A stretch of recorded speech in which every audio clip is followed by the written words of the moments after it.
Something interesting is starting to develop around this team, and the more details that come out, the harder it is to ignore what could be happening behind the scenes.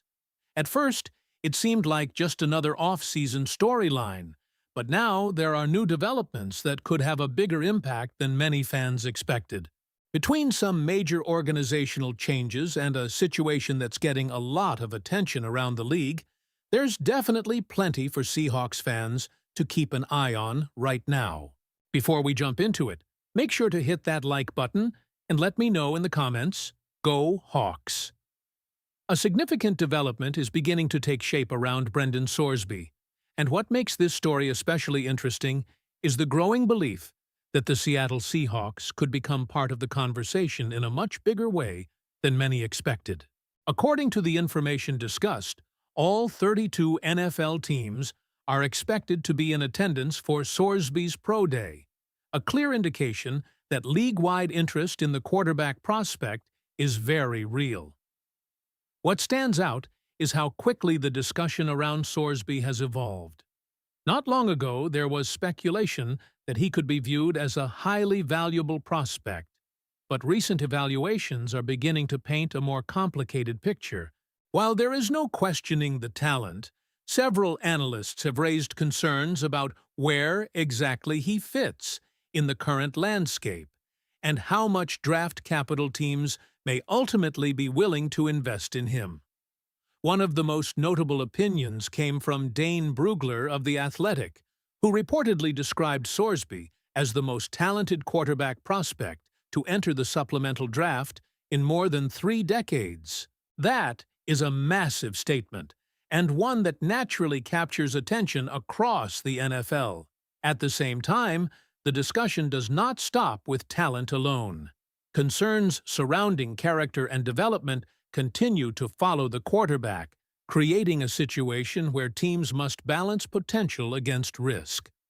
The evaluation becomes even more fascinating when considering his current circumstances. The argument being made is that whichever team acquires Sorsby would not be bringing him in to compete immediately for a starting role. Missing valuable off-season development periods means that any organization selecting him would likely be committing to a longer-term plan. He would be viewed as a developmental player, someone requiring patience, coaching, and time before reaching his ceiling. That reality is beginning to affect projections.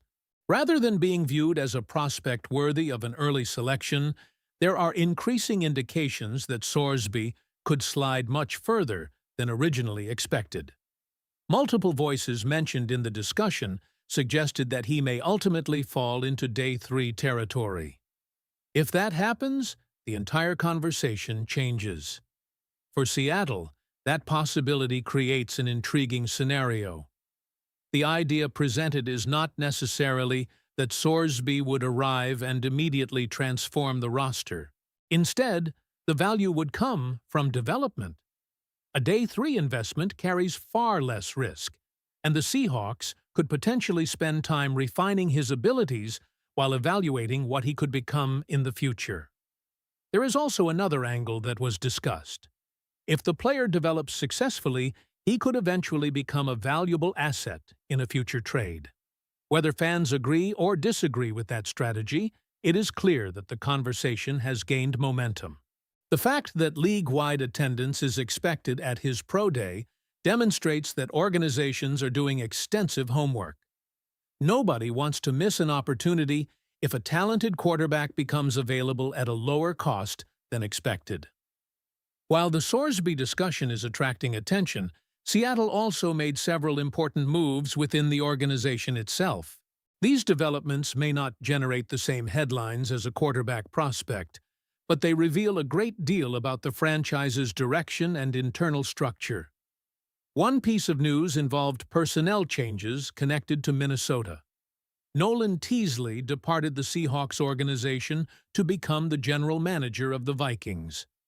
Along with that move came the loss of A.M. Kapadia, a former Seahawks executive associated with pro scouting responsibilities. The departure was described as significant because of the role he played in identifying talent and helping strengthen the organization. Those departures naturally created openings, and Seattle responded by promoting Willie Schneider and Matt Berry to co-assistant general manager positions. The promotions come after the organization lost both assistant general managers, with Teasley heading to Minnesota and Trent Kirchner joining him there. As a result, the Seahawks moved quickly to reinforce their leadership structure. Willie Schneider's promotion is particularly noteworthy because of his long tenure with the franchise. Having spent 14 years with the Seahawks and previously serving as director of pro personnel, he has steadily built his reputation within the organization. The discussion emphasized that regardless of outside perceptions, his career path reflects years of work, growth, and increasing responsibility. Matt Berry's promotion carries a similarly compelling story. Entering his 20th year with the Seahawks, Berry has climbed through multiple levels of the organization. His reputation extends beyond Seattle as well, with mention that he interviewed for the Tennessee Titans general manager position. That level of external interest suggests that his work is respected throughout the league. Beyond the two headline promotions, Seattle made additional adjustments throughout the scouting department.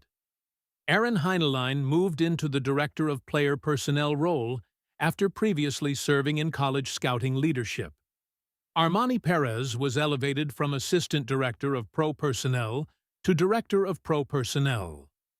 Jason Barnes advanced from Assistant Director of College Scouting to Director of College Scouting. Patrick Ward also received a promotion, becoming Vice President of Research and Analytics. Together, these moves represent a substantial reshaping of the Seahawks' personnel infrastructure. Taken as a whole, the story is not simply about one quarterback prospect or one front office promotion. It is about a franchise actively positioning itself for the future. On one side, Seattle is evaluating a potentially high-upside developmental quarterback whose draft value may be changing rapidly. On the other, the organization is reinforcing its leadership and scouting structure after significant departures. The coming days could reveal whether the Seahawks truly see an opportunity with Brendan Sorsby, especially if his draft stock settles into the day 3 range that several evaluators are now discussing. If that happens, Seattle may face a decision that becomes one of the more fascinating developments to watch. What do you think about the possibility of the Seahawks using a day 3 pick on Brendan Sorsby, while also continuing to reshape the front office with these major promotions and personnel changes? And now I want to hear from you, Seahawks fans. If Brendan Sorsby is still available on day 3, would you like to see Seattle take a chance on him as a developmental quarterback? Or do you think the team should use those picks elsewhere? Drop your thoughts in the comments below, because this is a debate that could get very interesting over the next few weeks. If you enjoyed this update, make sure to subscribe to the channel, leave a like on the video, and turn on notifications so you never miss any Seahawks news, rumors, or breaking updates.